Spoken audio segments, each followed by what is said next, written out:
Okay, good afternoon, everybody. So welcome for this second webinar that is organized by Castle Malting. This webinar is about Cara malts.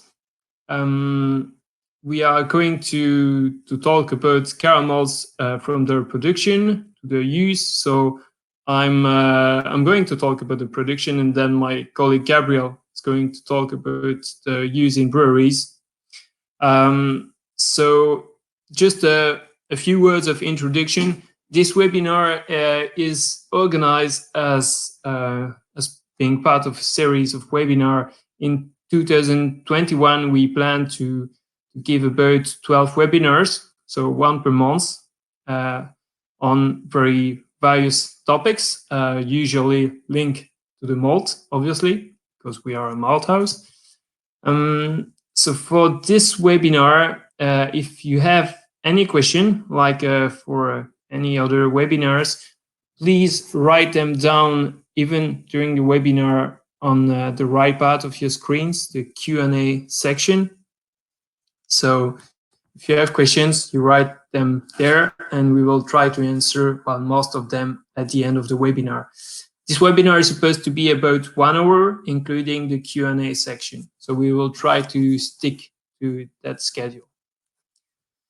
So 2020 has been a very special year for everybody with the virus situation. And we, at Castle Malting, we try to give more time to the R&D part, the research and development, because we had more resources with the situation. To allocate to the research. So we tried to reach, well, we did it. We reached about over 100 types of malts by the end of 2020. That was one of the big missions we had. So we are now, I think, the only malting company that is able to provide 100 type of base and specialty malts in their product offer.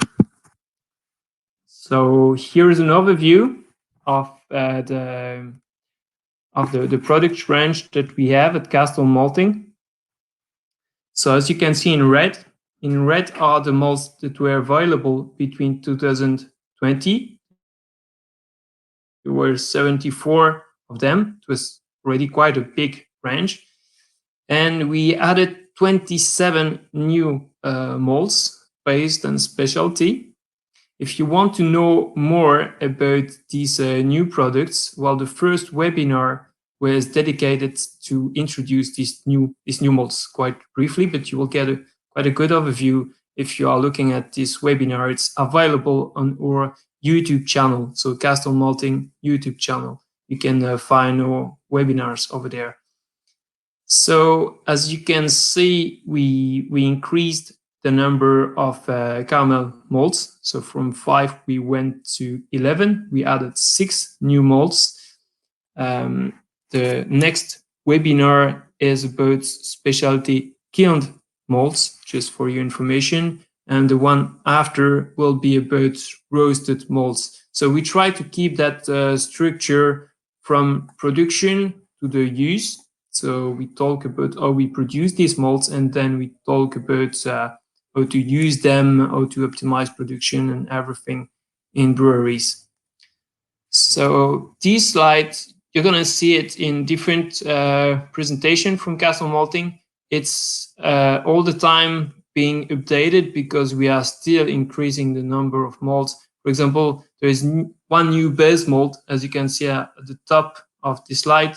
This is the Marisotter Pale Ale malt that is now available in our product range. So about the process at Castle Malting, well, it's very traditional. It's quite a long process. So it goes through steeping, germination, and kilning. It's a very common process in malt houses. So at Castle Malting, it's usually 2 days, 4 days, and 2 days for these 3 steps. So it's an 8-day period to produce a malt, well, base malt, kilned malt. We'll see that after there are other ways to produce other specialty malt. So here is an overview of the four main stream of production that we have in the malt house. As I just explained, from the barley, if we go through steeping, germination, and kilning, well, we can produce Pilsen malt, obviously, but we can also produce specialty kilned malt. And if we put that Pilsen malt in a roaster, well, that's the second main stream of production, we produce roasted malt. If we take the barley and if we put it directly in the roaster, well, we produce roasted barley, obviously. But how do we produce Cara malts? Well, it's a bit special. What we do is that we take some green malt, so the germinated barley at the end of the germination. We take it from the germination box and we put it in the roaster directly. And because we are working with a very humid product that is able to saccharify, just like when you do brewing, so I will explain that a bit later, we are able to caramelize that product in the roaster by going through a saccharification inside the roasters. So that's how we produce caramelized malts. That's from green malt. I'm going to go a bit deeper into the details after. So as you have seen, to produce caramelized malt, we need some really good tools. We need some roasters. A kiln is not enough. So we have two main roasters at Castle Malting. The one on the left is more, let's say, more common, a bit less recent. It's involving two roasting drums that are located at the base of the picture, the bottom of the picture. I will explain a bit more also about that roaster just after. And the new roaster that we have on the right of the picture is an electrical roaster. It is a bit more special. I'm going to talk about that one just now. So this new technology, it is not common in, you cannot find it in a lot of malt houses around the world. It's very, very special. So it's working as, let's say, a pipe. It's a pipe, and the product will move up inside the pipe all the time because there are engines at the bottom of the tower that will make the tower vibrate. And with the vibrations, the product, that can be Pilsen malt or can be green malt, will move up. So we put the product at the bottom of the tower and it goes up by the top. And because it's a metallic pipe, it will eat as an electrical resistance. So with this kind of new technology, we can produce, well, the same kind of malts that we produce on a common roaster. So we can produce roasted malt, caramel malts. We can even develop some new type of malts. And there are several advantages.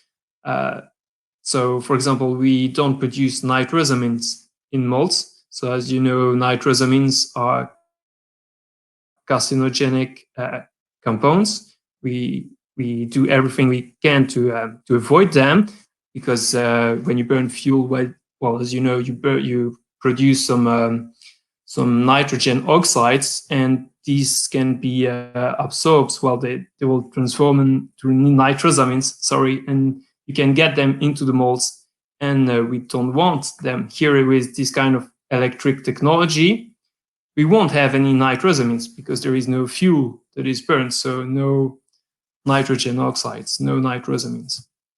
And also the process is much more homogeneous because it's not working per batch. It's an homogeneous process. It's continuous, so we're always feeding by the bottom and it goes out by the top, and the product is moving much more than in a drum, so it's much more, let's say, homogeneous than a traditional process.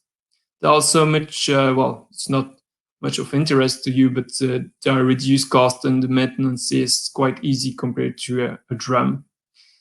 And also, this technology has the advantage to be very ecological. So it's working with electricity, as I said, and the electricity is produced from the 10,000 square meters of photovoltaic panels that we have on the rooftop of this building. So this one is the previous technology, well, let's say the old one, but I'll show you that old tools can be used to create very innovative molds. So these are 2 drums, as you can see on the picture.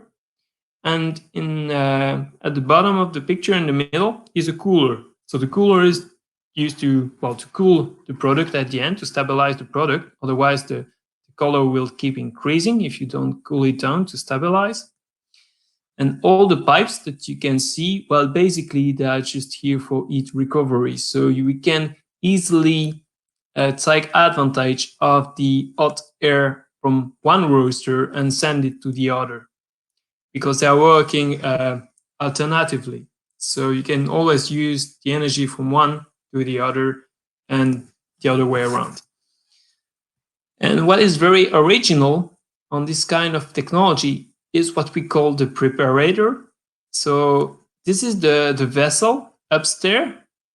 And it's very important to notice that when we are talking about Cara malts, because what we do at Castle Malting is dividing the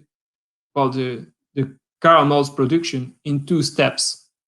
So in most malt houses, well, Cara malts are produced just inside the drum.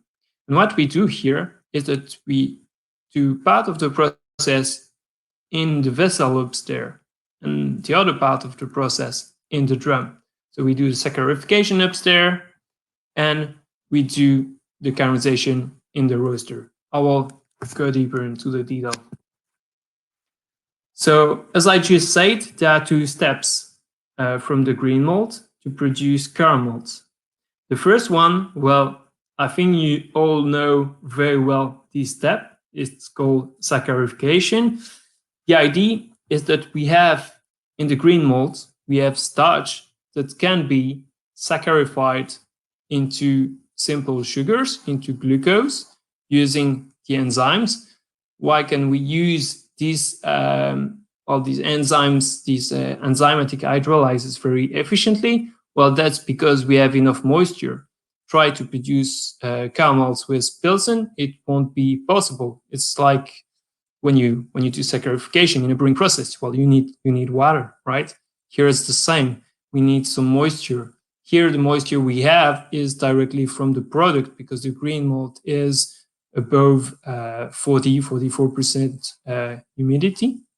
So we will convert the starch from the green malt into simple sugars, into glucose, and then we will reassemble these molecules into complex sugars inside the drums. So the first step is in the vessel upstairs, the preparator, and we use the moisture also from the hot air that comes from the drum. We will send it to the vessel upstairs. And here the second step is inside the drum, where we can raise the temperature much higher, and then we will polymerize, we will reassemble the glucose molecules to form complex sugars. And these complex sugars are the molecules that are responsible for the caramel flavors. So here is the idea about the process. That's let's say a general overview how to caramelize malts. And now I'm going to talk about the Cara malts that we have. And well, I could split it in 3 categories. The malts that we had before 2020, the one that we have now, that we developed after 1 year of development, and the future Cara malts that we are working on.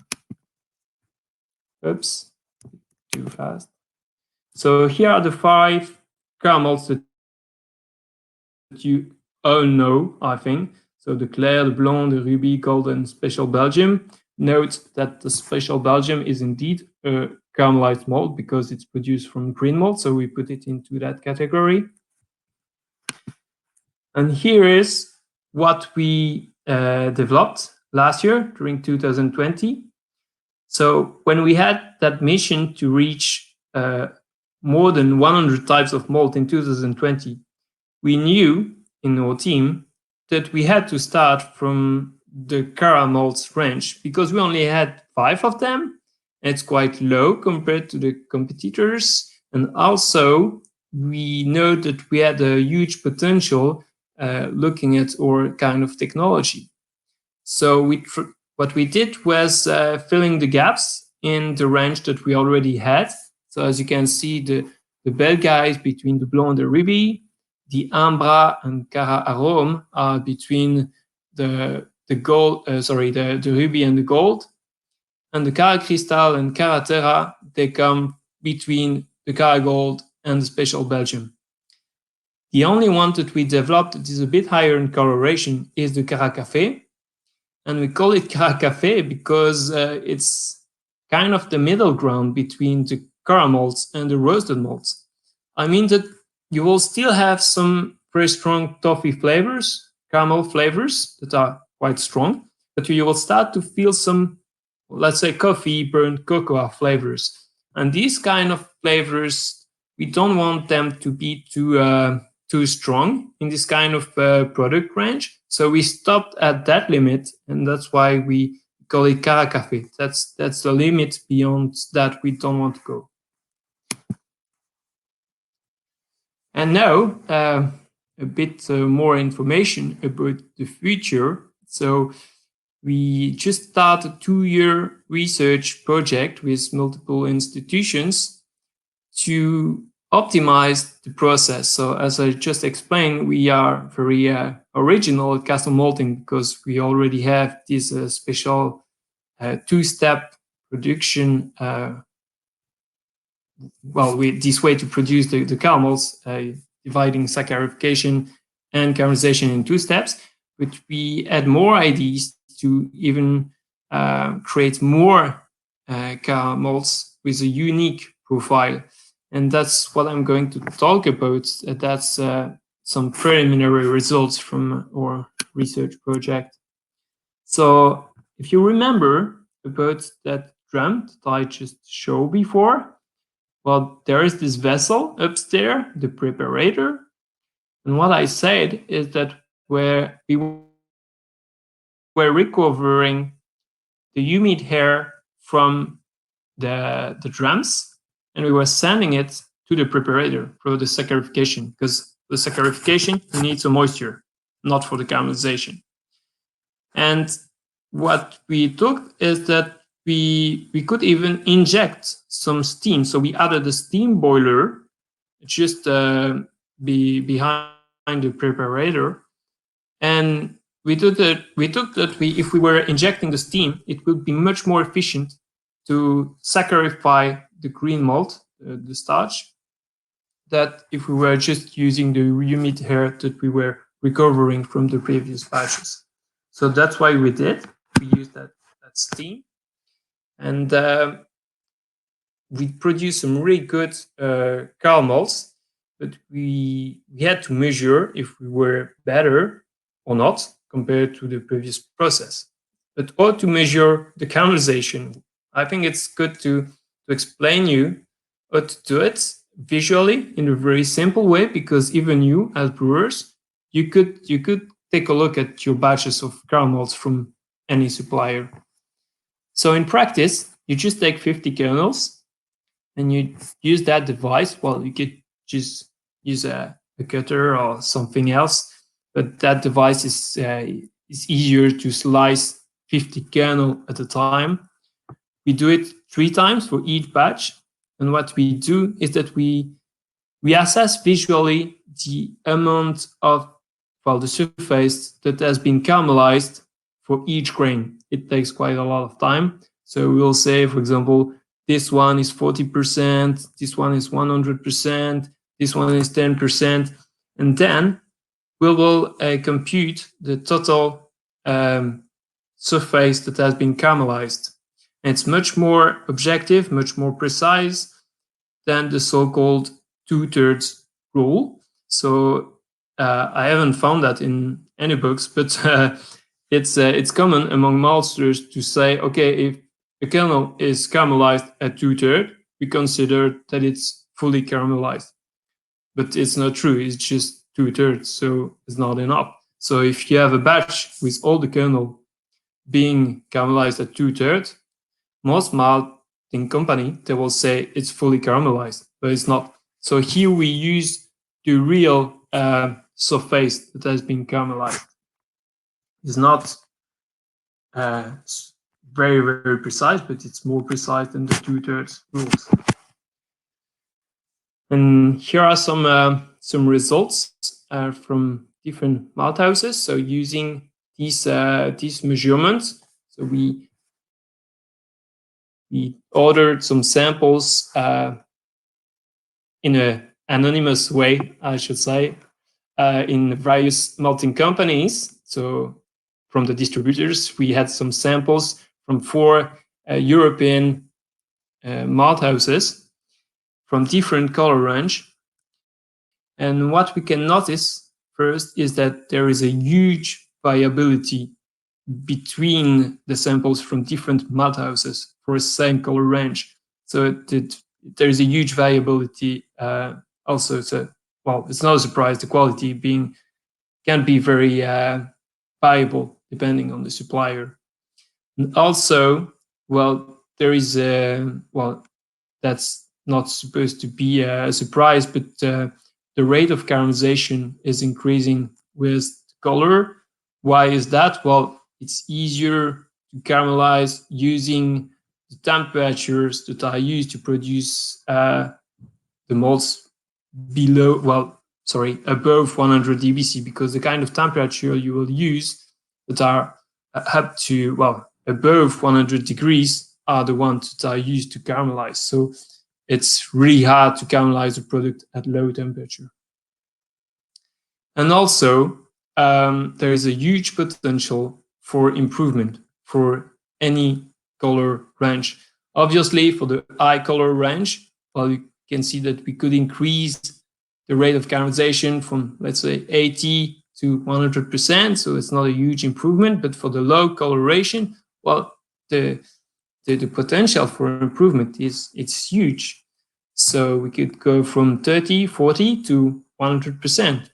And that's what we did using our steam technology. So just injecting and controlling the process for the saccharification using the steam, we were able to reach 100% of caramelization.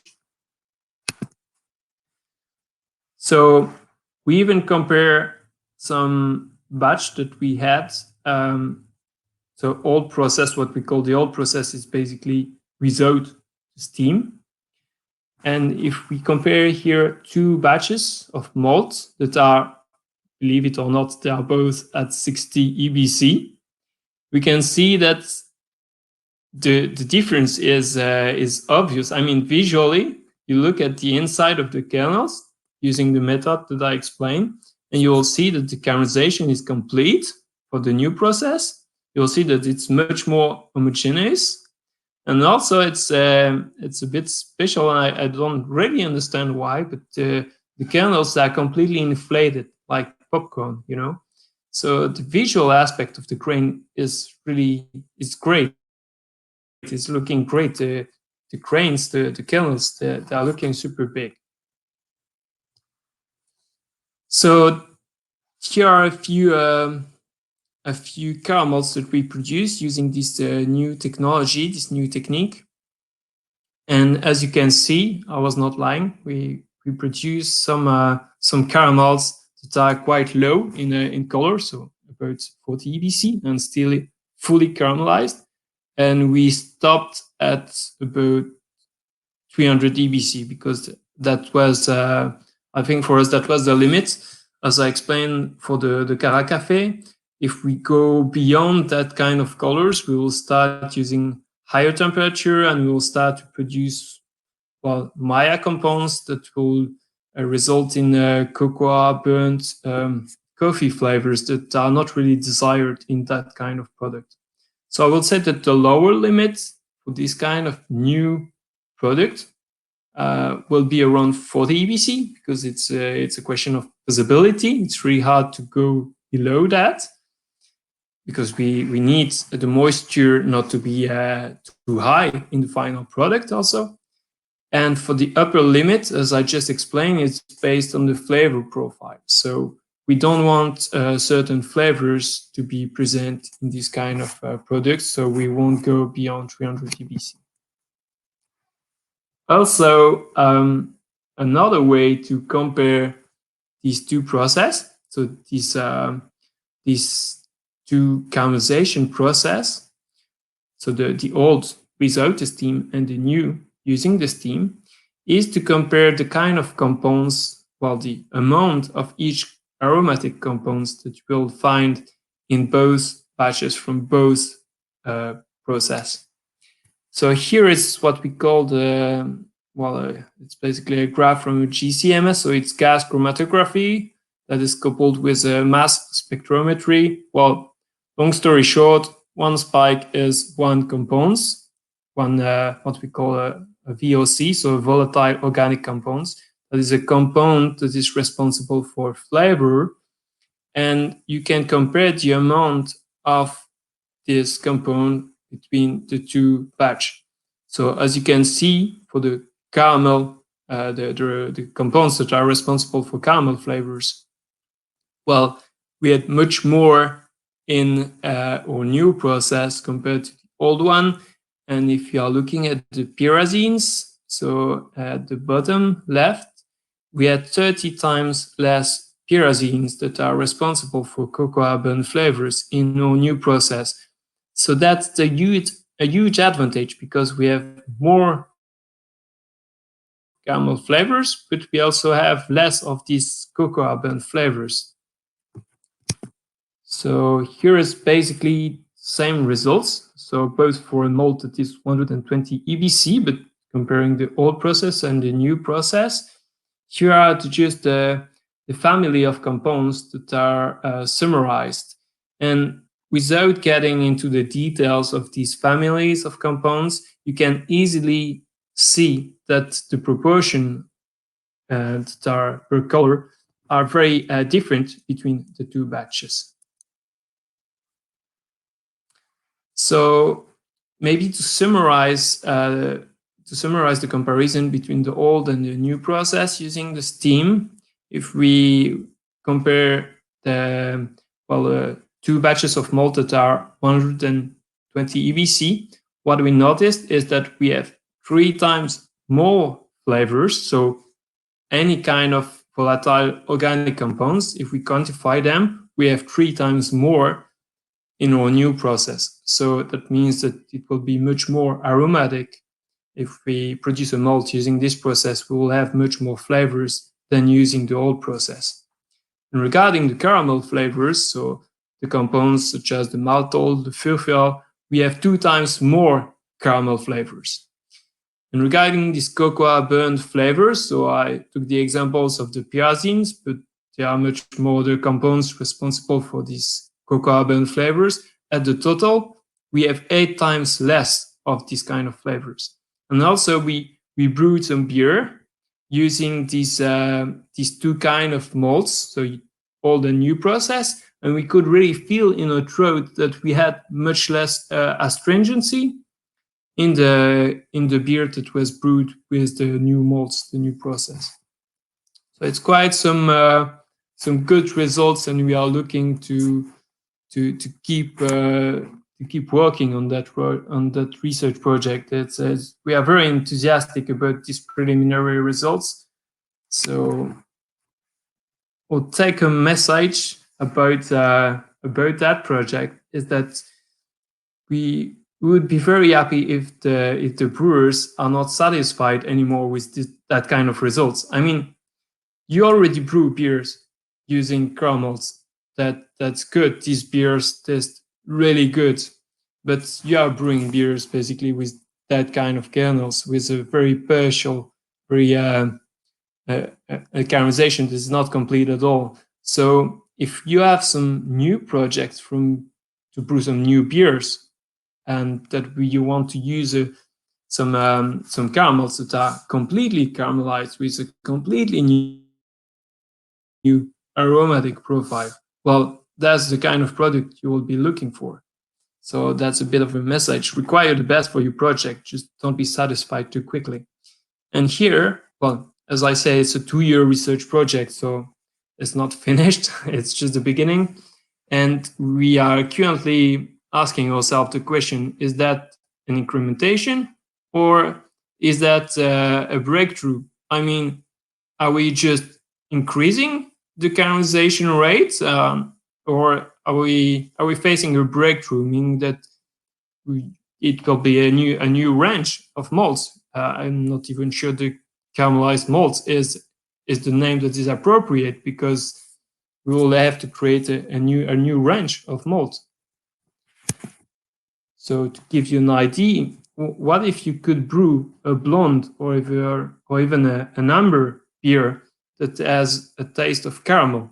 Currently, it's impossible because you will use some low color caramels that they don't have any caramel taste.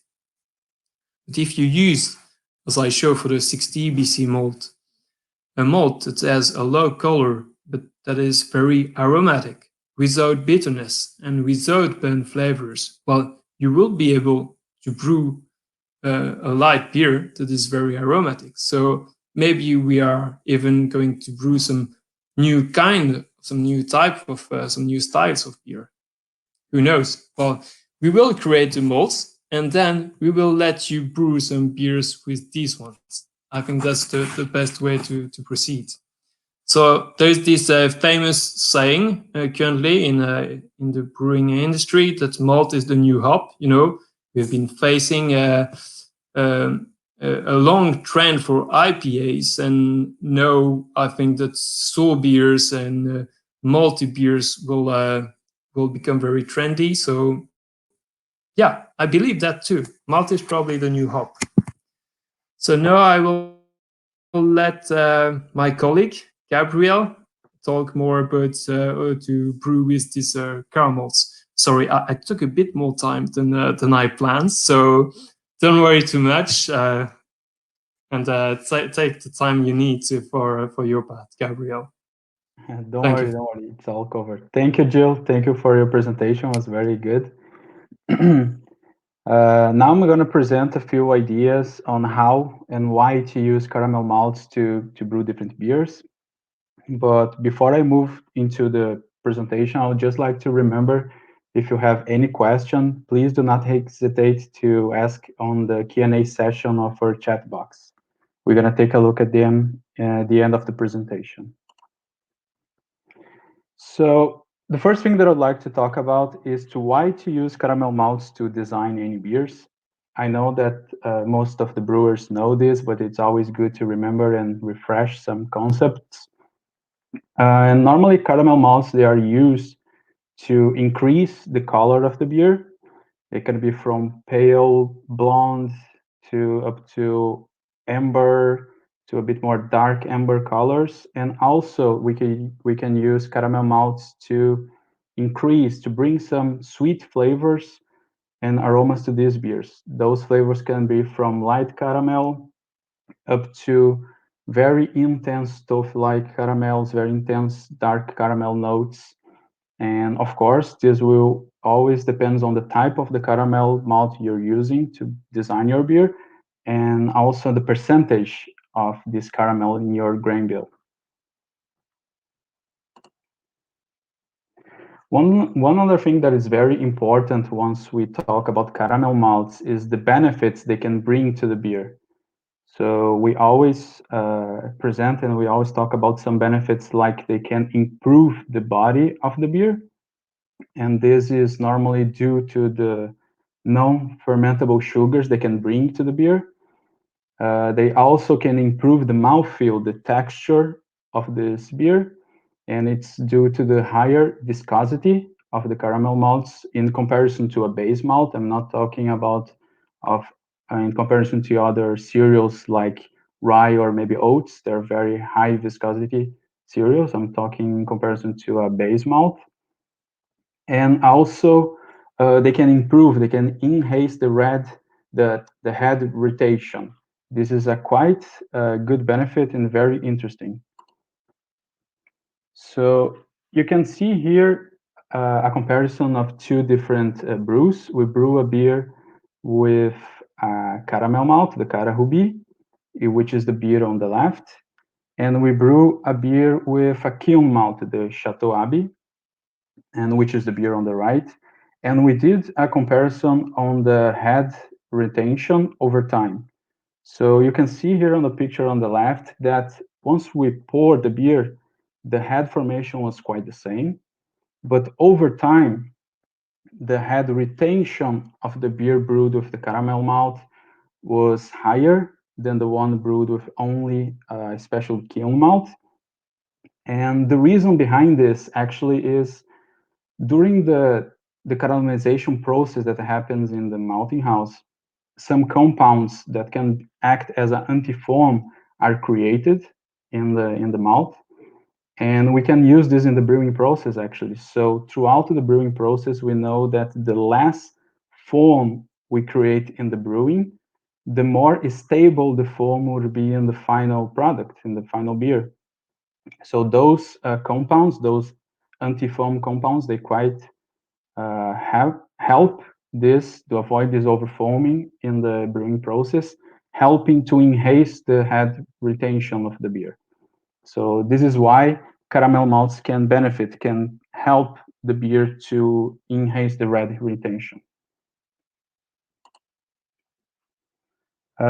Also, I'd like to stress a few points on the brewing process once we're brewing with caramel malts. It's very important.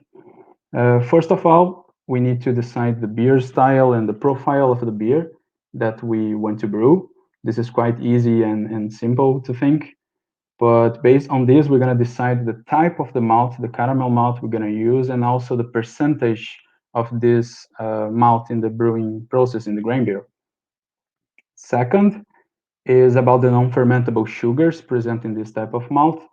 So the higher the percentage of the caramel malt in the grain bill, the higher will be the final gravity of the beer, keeping the same original gravity.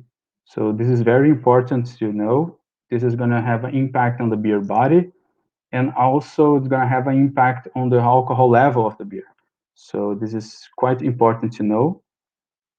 Third, as this type of malt, they have a higher viscosity once we compare to a base malt. This can lead to an impact in the wort filtration. So we can have a less efficient wort filtration, but especially when we brew with other cereals that they have high viscosity, like for example, rye and oats. This interaction between the caramel and these other cereals, they can be quite important. We need to take it account once we want to have a good wort filtration. And finally, the last one, but I think is the most important, we need to remember that the caramel malts, they do not have any diastatic power. So they do not have any active enzymes in their composition. And it's because of the caramelization process in the malting house. So the brewer needs to be aware of the total diastatic power of the mash. So to know if we can use other cereals with low enzyme activity, if we can use other specialty malts with low enzyme activity. And this is why we normally say to use caramel malt up to 30% of the grain bill. Do not go over 30%. So if you have a way to do a step mash, obviously you can optimize your process and you can work with the temperatures and time to mash in the shortest time. But if you have only the option to do a single mash temperature, I would say if you're brewing with a caramel malt, with high percentage of caramel malt, maybe 20%, and other cereals that are high in sugar and viscosity, and maybe other specialty malts, they're not that high in enzymes activity. You could mash for a bit longer period, maybe 60 to 90 minutes.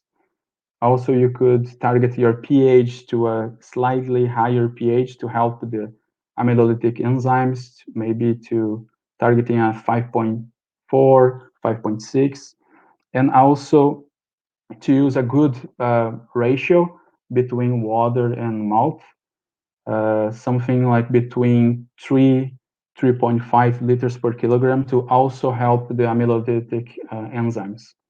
So it's very important to notice these four steps once we're brewing with caramel malts, and especially uh, the last one where we talked about they do not have any diastatic power. This is a table where we have here all our range of caramel malts. They're presented and they are ranked based on the suggested usage. We can use up to from 15% to up to 30% of them in the grain bill. And this rank is based on actually on the flavor intensity, on the level of non-fermentable sugars of these malts. So for example, the Chateau Cara is the malt with the lowest caramelization level, and we suggest you can use up to 30%, whereas the Cara Café Special B, they are higher in intensity, flavor intensity, and also higher in non-fermentable sugars. So we suggest to use only up to 15%. But of course, these numbers, you can change them. You can design the beer you want. And also they will be impacted by the other cereals in the grain bill, the other specialty malts, or maybe the other brewing adjuncts. I'd like to take a moment to clarify one thing that I hear a lot from some colleagues, some brewers colleagues.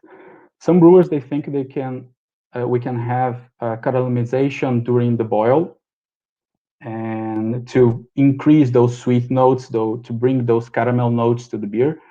But actually, this is a mistake. It's not correct. Yes, we can have some caramelization in the boil, but normally this will indicate a issue in the process. We could have some caramelization on the surface, the heating surface of the equipment. Could be on the walls of your kettle vessel. If you use a double jacket, a steam jacket, could be inside of the tubes of the internal boiler, or maybe on the surface of the heating element. And if we're having caramelization in the boil, actually means you're burning the wort, and this is not good for the wort. We're gonna bring a lot of flavors to the beer. We're gonna thermal age the beer. This beer is not gonna have a very good flavor stability in the end. And also you can affect the fermentation, the nutrients that the yeast are gonna need to perform a good and healthy fermentation. So I would say this is not a good idea. It's a problem, and it's always better to use a caramel malt to bring those sweet notes to the beer than try to to overboil and burn your wort to bring those flavors. Here I have a couple of examples on beer styles, different beer styles that we can use caramel malts to brew. So I'm gonna start with the Belgian beers, quite traditional and classic styles. We could use 10 to 15% of Cara in a Belgian Gone Strong to help with the malt character, to add a bit of body to this beer that might be lacking due to the high level of sugars we use to increase the alcohol level of this beer, and also to help in the head retention of this beer. We could add 10 to 15% of Cara Blonde in the Belgian blonde beer to bring some sweet notes, to bring some more malt character to this beer that's normally only brewed with 100% Pilsen malt, and which is full of yeast character. So we could bring a better balance to this beer. And also the final one, we could use 8 to 12% of Cara Ruby in a double to give that dark color, to help actually with the dark color and to give some very nice toffee-like dark caramel notes to this beer style. Now talking a bit about English beers, we also can use caramel malts to make these beers even more complex. We could use up to 5% of Cara in an English pale ale to round up the malty character of this beer. We could use 3 to 10% of Cara Blonde in a golden ale, in an English golden ale, to help with the malt character of this beer and also to enhance the sweetness of this hoppy beer. We could use 3 to 8% of Cara Ruby in a London Brown Ale, which is actually the sweetest beer from England, from London. And using Cara Ruby in this style, you always gonna help with the color formation of this beer, but also give a nice touch of toffee and dark caramel notes.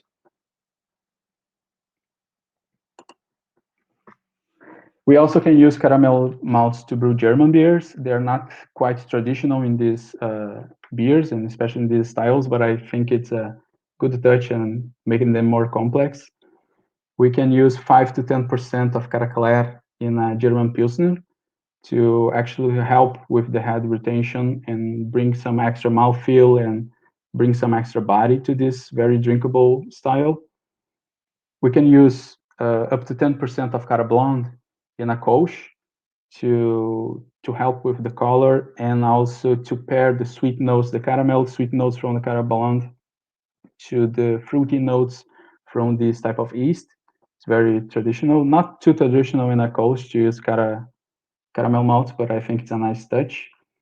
And finally, for a Helles Bock, we could use 3 to 6% of Cara Ruby to help with the color. I think it would be a nice touch in the color and also to help with the malt character.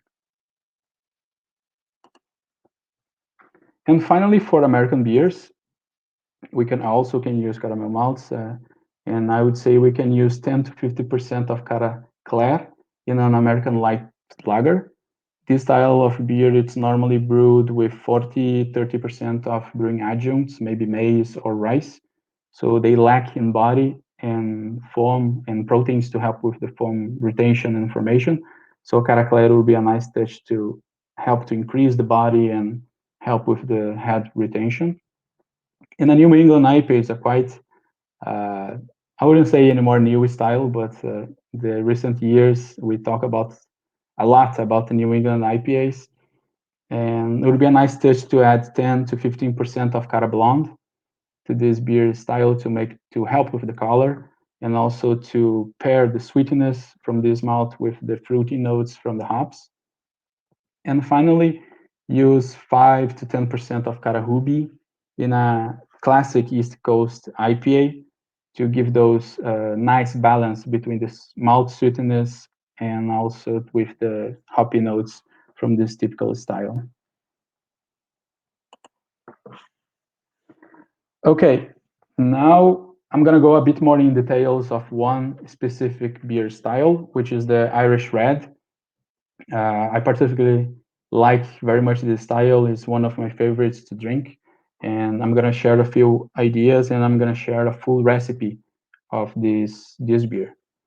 So first, I'd like to introduce this beer style. It's a beer born in Ireland. Of course, it's actually an adaptation, or maybe more a better word would be an interpretation of the English bitter. And the traditional ingredients used to brew this beer are a good base malt, could be a Pilsen or maybe a pale ale malt, and also roasted barley, roasted malts to give the color, to give those roasted notes, and a dry finish. But I think it is very interesting because even back in the days, they used to use some caramel malts to brew with special brews and to make those different notes. And it was only for the special brews because back in the days, caramel malts were only imported and quite expensive. So they only keep the caramel malts for the good occasions. The profile of this beer, it's quite drinkable. It's very easy to drink. It's very malty and has a moderate bitterness. And depends on the ingredients you're using. If you're using a roasted barley or malt, you're gonna emphasize the roasted flavors, the roasted character in this beer. But if you using a caramel malt, you're gonna emphasize the caramel sweet notes in this beer style. So this is the recipe for the Irish Red Ale that I prepared for today. And you can find this recipe and many others online on our website. We have plenty of recipes that you can take a look and be inspired to brew your own beer. This recipe is for 100 liters, 1 hectoliter. And you can see here it's for 5% in alcohol. The strength is 5%, 40 EBC in color, and 20 IBU in bitterness. I use Pilsen malt as a base malt, 70% of Pilsen malt. I use Cara to bring that nice touch of the caramel malt. I also add a Melano malt and a roasted barley, just 2% to round up the color. I use two different hops, Magnum and Instigate Goldings, and English strain, English Ale East, and I pitched in a highest value, 80 grams per hectoliter. You can do a quite simple mash, a very traditional mash, mashing at 64, hold up for 60 minutes, then increase to 72, do the iodine, and then finally mash out at 78. You boil for 60 minutes, you add the first hops for bittering, the Magnum would be, and 10 minutes before the end of the boil, you add the last hops to give some nice touch of this ATG. And you perform a fermentation, not higher temperatures. You cool down the wort until 16 degrees. You pitch the yeast at 16 degrees. You hold for 2 days and you increase to 18 degrees to finish the fermentation and do a warm maturation. And then you cool down and you rest for 7 days at 2 degrees. So doing this, you're gonna ferment and mature your beer, and then just before packaging, you cold age for 5 days at the coldest temperature you can reach, -1. It's something that I'd suggest. You do a moderate carbonation, 2.5 volumes of CO2, which is close to 5 grams per liters of CO2, and this beer is ready to drink and enjoy.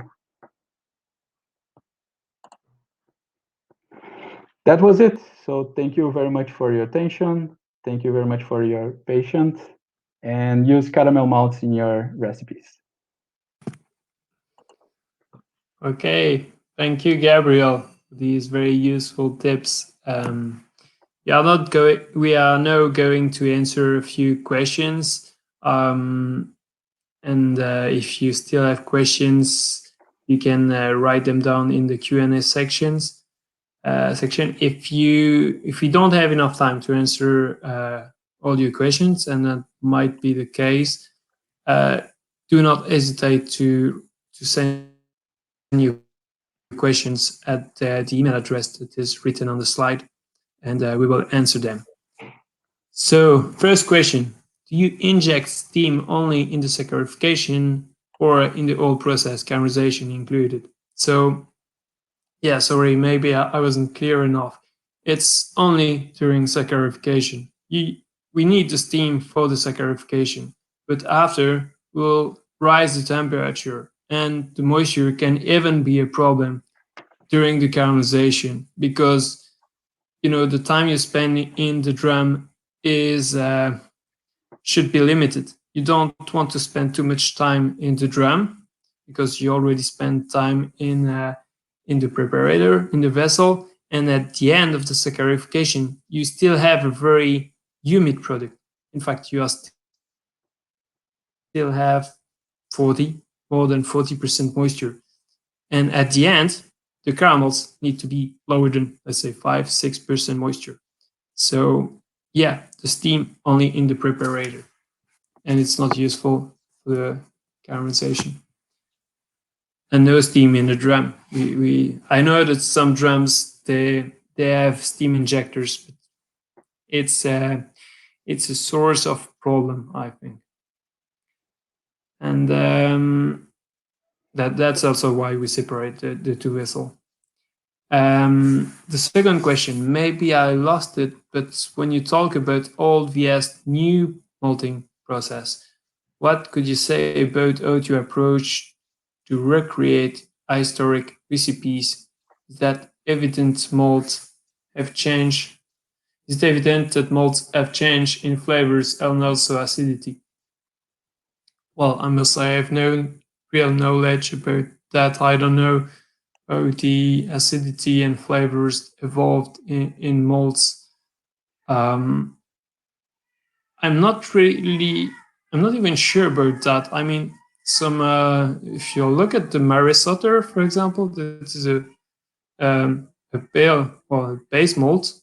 I think it can have more flavors than the current modern pale malts, and it's quite a historical variety. So I don't know about that. And the acidity also it's quite complex because it's the malt can act as a buffer. So depending on the kind of malt you use, well the acidity will also vary quite a lot. I don't know if you have much knowledge about historical historical recipes. Gabriel, maybe you want to add something. I'm quite on the same page as you, but I only would like to add the idea of the brew historical recipe. It's very nice, but I think nowadays would be very difficult to achieve the same results. So you only gonna mimic the results they had in the past because your ingredients changed, right? If you use a hop, maybe they changed over time. Malts, now there's new techniques, and even though we try to be as much traditional as we can, there's always improvements. And maybe the base malt, the pilsing malt, wasn't the same in the past than it is now. So maybe we Mhm. only mimic ancient recipes, I'd say. Yeah, right. Hi from England. What is the quality of steam you use for injection? Is that food quality or a steam generator? Well, yes, obviously the water we use it's just like for steeping. For steeping, the first step in the malting process, we have to control the quality of the water we will use during that step. That's exactly the same for that steam injection. We control the water at the beginning, and I know that some steam boilers they can be used to recover part of the condensate. Here we cannot do that, obviously. So we will only produce steam from clean water that we have a control on it. So next question is, what are the differences between cafe and cafe light and special B? That just color differences. And other question, what is the uniqueness of Terra and Belga? Well, it's quite a. Big question. I would say that these are all different molds. There are even kiln molds, vs. Cara molds. So all these molds have different different flavor profile. As Gabriel showed in his presentation, if you use a kilned or even a roasted malt, compared to a caramels that have the same coloration, you won't get the same flavor profile. Even the body of your beer, your head retention, everything's going to be different. Well, depending on the percentage you use. If you do a comparison using just a few percent, obviously it will be harder to find the difference, but you will find differences in all these malts, even if the color is the same. Um, yeah, don't hesitate to add something, Gabriel. If it's more about brewing, so it should be Yeah, no, you you can were answer that. breaking down a bit. but you're completely right. So they're different, not because they have the same color range, they would taste the same. And as you said before, we can reach the same color with a kiln malt, cara, and roasted, and you will have completely different profiles, flavor profiles. And once you add this into the beer, you're gonna brew a different beer. Yeah, definitely. The next question is a question we often receive. It's about the difference between Cara malts and the malt called crystal. So just to make it clear, crystal and Cara are two terms that are used for the same thing. It's talking about caramelization. And some malt houses, they don't have any malts that are called Cara. They are all called crystal, and they are all caramelized malts. It's just a choice from the maltster to use crystal or caramels. Others, they prefer to use crystal for the kilned malts, and they don't use it for the caramels. See, that's very subjective. I mean, historically, it should all be Cara malts, caramelized malts, both for Cara and crystal, but it's not. And that's also why we create a Cara crystal. That's because we have a Chateau Cristal that is a kilned malt that is not caramelized, and it has a source of confusion among brewers. So now we have Chateau Cristal that is a kilned malt, and we have a Chateau Cara Cristal that is a caramelized malt. Regarding the rest of your question,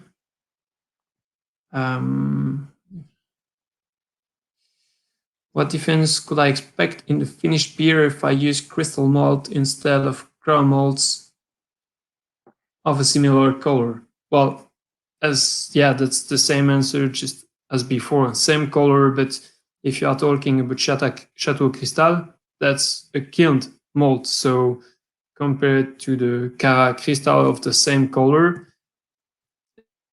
it's not the same flavor profile. You will have an impact on your body and head and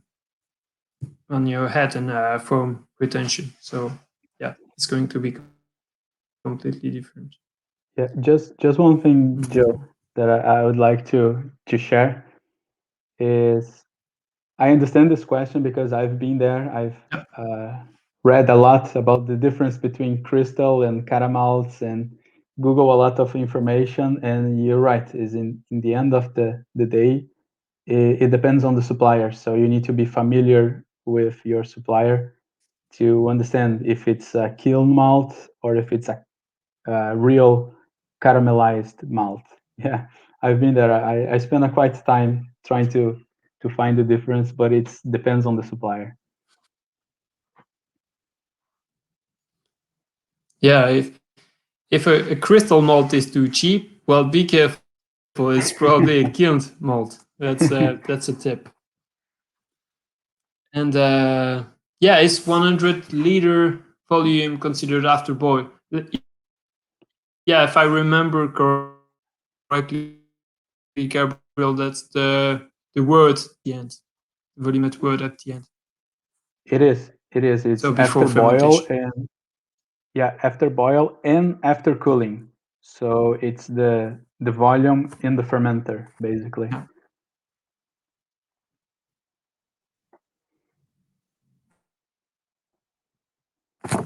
Okay, and there are two questions left. Other than the caramels, what is your main points in switching from crisp Simpson Viking malts to your malt? Oh, I'm not good in marketing, but I will say that our caramels are better. No, I don't know. Um, I think it's really hard to answer that question because it depends on what you are aiming for. I mean, are you looking at the stability in the product? Are you looking at the highest caramelization rates? Are you looking at you know logistics? Everything is it's just about the quality of the malts. I will say it's much more complex than you think because when I spent time comparing the caramels from multiple suppliers, I discovered that some malts for one color, they were really good in one malt house, and for some reason, the other color for the other malts, caramels they have, they were not that good. Some of them, they were quite good, and it was quite consistent for most of the products, but or quite low quality in a lot of their products, and in a lot of them it was very viable. And sometimes the reputation of a malto is very surprising, because I had, before I analyzed these malts, I had quite a very good reputation about some an idea of that reputation from multiple malt houses, and I was completely wrong. Some big malt houses, they just produce sometimes not good product, and some very small ones, they are very surprising. I don't even know they can reach that rate of caramelization. It's very surprising. So you have to order by yourself some small amount of products from different supplier. I'm not even allowed to tell you the name of the malt houses that I analyzed. So sorry, cannot really help you with that. But I already gave you, I think a method. So if you cut in half the kernels, you will get an idea of the caramelization rate, and that rate of caramelization is obviously linked to the flavors that you will get in these malts. Also look at sometimes the friability. Gives you some malts, they have a very low friability, caramels, and it will give you an idea of the kind of results you can get also. Production of the old system will be kept running a long time or be migrated to the new in the future. Yeah, that's also something I need to be much more clear in this kind of presentation. Obviously, all the molds that we have currently, they will remain available because we know that you use them in your recipes, and you don't want your beer style to change. And as I showed, the new malts, the new caramels that we develop, it's still a research project, and if we are going to commercialize part of these malts, it will be completely new range. Don't be afraid about that. All products will remain available. If it's commercialized, it will be new products. So yeah, I think that was the last question. And if you, that's it. Yeah. So if you have more questions, and I'm sure you do, don't hesitate to send your questions to the email address, and we will answer them personally. There is no issue with that. So that's the end of this webinar. Thank you, Gabriel, for your time, and thank you to you, all of you. And please keep in touch with our marketing team. There will be other webinars during this year, and we really hope that you enjoy them. Thanks a lot, and see you next time. Thank you. Bye-bye. Bye-bye. Bye-bye.